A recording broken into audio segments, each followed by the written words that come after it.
gusto de recibir aquí en los estudios C5N al doctor José Manuel Ubeira. Muy buenas noches, ¿cómo le va? ¿Qué tal, Juan? Bueno, ¿escuchó el alegato de Luciani hoy? Sí, un pedazo escuché. Sí, muy encendido el doctor Luciani. ¿Suelen ser así los fiscales ante...? Sí, yo en lo personal creo que el doctor Luciani es una persona por la que yo tengo particular aprecio. Me parece que en este caso particular está poniéndole la cara a una circunstancia que es de lo más desafortunado. Está cumpliendo el rol de fiscal. Me hace acordar mucho a Nisman en la causa AMIA, donde yo era contraparte. ¿Qué significa eso? Y significa que, bueno, que tiene la carga de una acusación muy concreta vinculado a un hecho que no sé si está tan convencido o cree en el fondo de su alma de que las cosas son como son. Parte, como decía yo recién, parte de la conclusión y va viendo de qué manera llega, como decían también en algún canal colega. Sí, hoy un jurista importante, Gargarella, dijo que era un alegato histórico. Digo, ¿dónde habrá quedado, por ejemplo, la del juicio de las juntas? ¿O dónde habrá quedado el nuestro en AMIA, no? Si este es un alegato histórico. Lo que yo creo es que el doctor Luciani tiene un gran problema, que es el drama de todos los fiscales, que es que en este caso en particular es una causa basada en la estructura del lawfare, que tendría que haber defendido Polichita y que él se tiene que hacer cargo. Entonces, hoy particularmente lo que queda, y las defensas lo van a poner más que blanco sobre negro, es la cantidad de elementos de prueba que son más que suficientes, tanto de documentos como de testimonios. Son 3 toneladas de prueba, según Clarín. Sí, bueno, por eso, pero 3 toneladas de prueba, pero en AMIA debe haber 30 toneladas o 300 toneladas de prueba, que si le prendes el fósforo es caro, porque no sirvieron absolutamente para nada. Entonces a mí esas cosas, esas son pavadas que se dicen. La realidad es que lo que está en el tapete son 2 cosas. La primera de todas es que un gobierno, inclusive el de Macri, no puede ser una asociación ilícita. En segundo lugar, que para mí es fundamental, que es que dentro, digamos, de la actividad penal no puede haber enjuiciamiento a cuestiones que son pura y exclusivamente resorte de la Administración Pública Nacional. Y hay 3 cosas que los ciudadanos tienen que saber. La Administración Pública se rige sobre 3 principios, que se llaman mérito, oportunidad y conveniencia.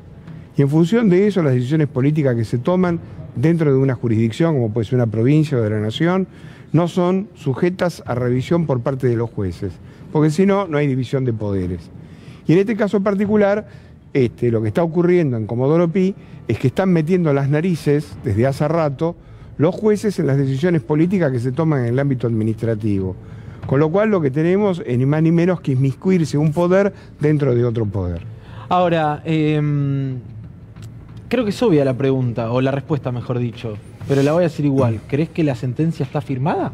¿Y es condenatoria contra Cristina? No, yo creo que no. Me sorprendiste entonces con la respuesta. Yo creo que no, yo creo que pueden estar escritos los hechos. Ahora, las conclusiones para llegar a todo esto, yo creo que van a tener que escuchar a todas las partes. Yo no creo de ninguna manera que se haya anticipado una sentencia condenatoria de ningún lugar. Creo sí positivamente en que los jueces deben tener con mucha claridad que lo que se está hablando es concretamente de proscripción de un presidente. Una sentencia condenatoria de esta naturaleza instalaría un problema muy grave desde el punto de vista político, institucional. Con esto no quiero decir ni anticipo nada con respecto al resultado de la justicia. Pero si es una causa del lawfare y estamos vinculando a una mujer que no tiene ninguna relación con prácticamente los hechos que ocurrieron en esa provincia... ¿Directa, por lo menos? No. No hay ninguna. Entonces, la cuestión es estereotipada. Y entonces, cuando ya las cuestiones se transforman en estereotipadas, la gente empieza a pensar claramente que hay una persecución. Ahora, como dirían los muchachos de mi barrio, si te quieren cagar, te van a cagar, no te hagas ningún problema.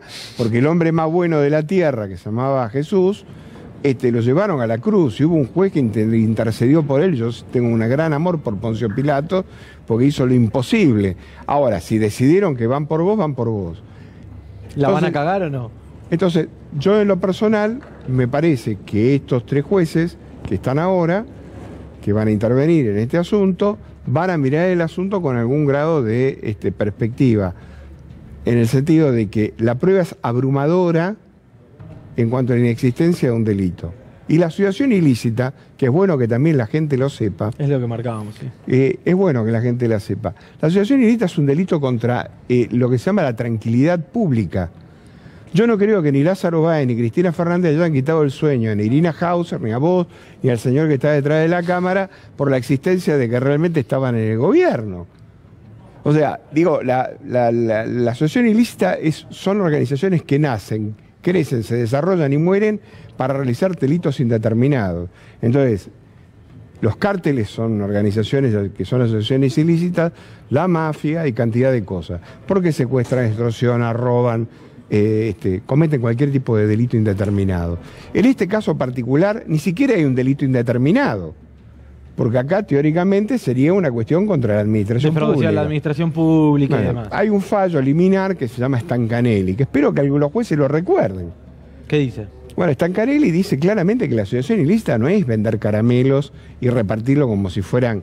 no todo es asociación ilícita. Pero no todo es asociación ilícita. Entonces, que la asociación ilícita es una cosa que es muy reducida y muy contemplada y que fundamentalmente no se puede llegar a la asociación ilícita por la tapa de los diarios.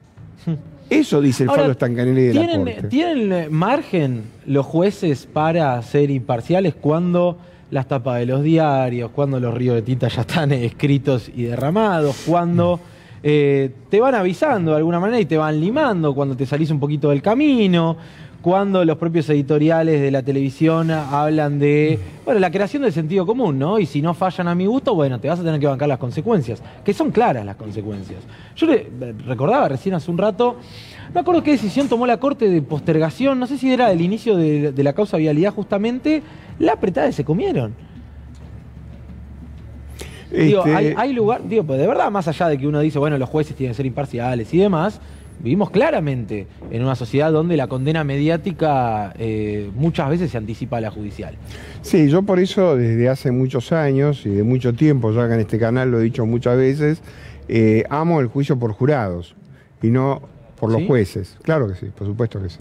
No solamente porque lo dice la Constitución, sino porque me da más garantías que 12 ciudadanos, cuando vos le planteas determinado tipo de problemas, seguramente resuelvan con mayor grado de imparcialidad. Ahora, si 3 jueces van a ser imparciales, eso tiene que ver concretamente con los compromisos que ellos asuman, que están más allá, digamos, de la justicia.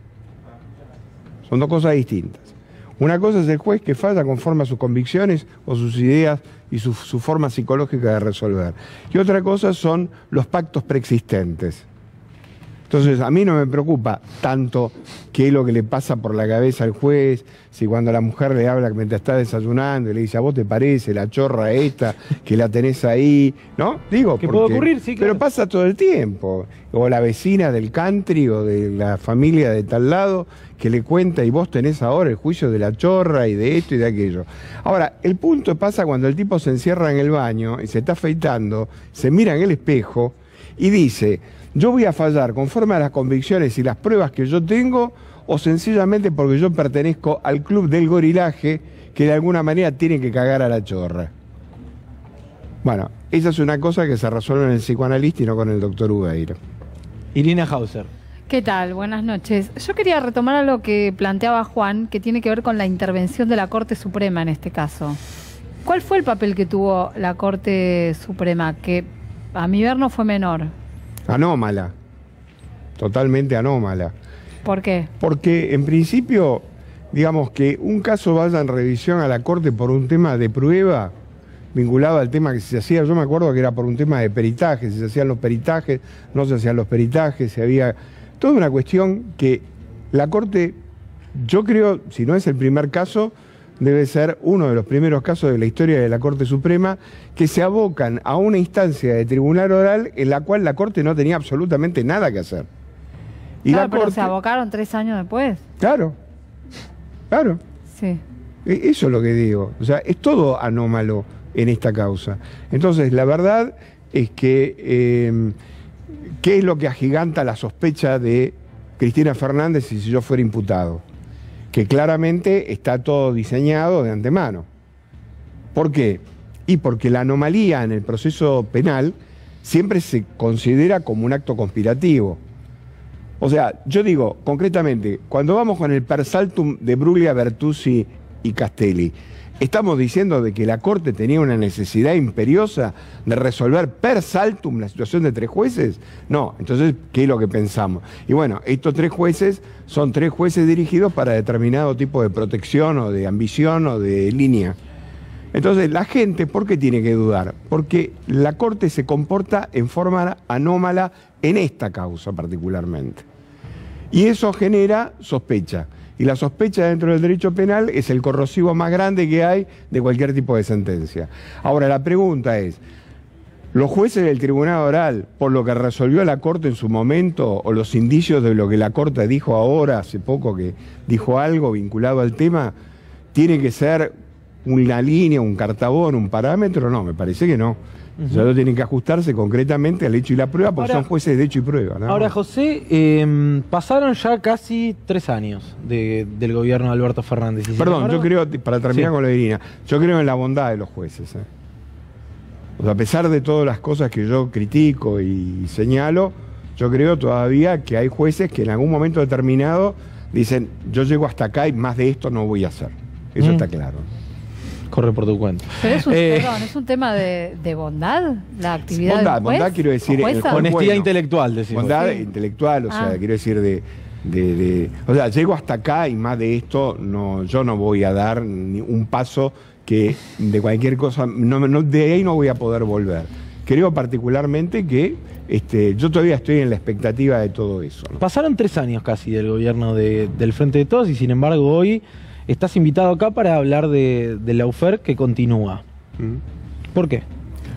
Porque el presidente Fernández en su momento determinado tuvo una oportunidad histórica en la apertura de su mandato de colocar un ministro de Justicia que hubiera colocado en agenda concretamente los grandes problemas nacionales en materia de justicia. Y se decantó por la ministra Lozardo, que fue una pérdida de tiempo y que no direccionó absolutamente nada de las políticas que el presidente supuestamente iba a implementar tanto en su campaña presidencial como en la apertura del discurso de apertura de las primeras sesiones. Entonces la realidad es que el fuego para propagarse necesita oxígeno. Bueno, en este caso particular, para que determinado tipo de conductas negativas dentro del Poder Judicial crezcan, lo que hacen falta es la inercia absolutamente de los contrapoderes. Y lo que hubo fue nada más que eso. Yo no sé si fue negligencia, fue impericia, no quiero pensar que hubo colusión. Pero la realidad es que cuando uno mira cuál es la situación en la que estábamos en el final del mandato de Macri a lo del día de la fecha, te diría que en algún punto determinado estamos peor. ¿Peor? ¿Por qué?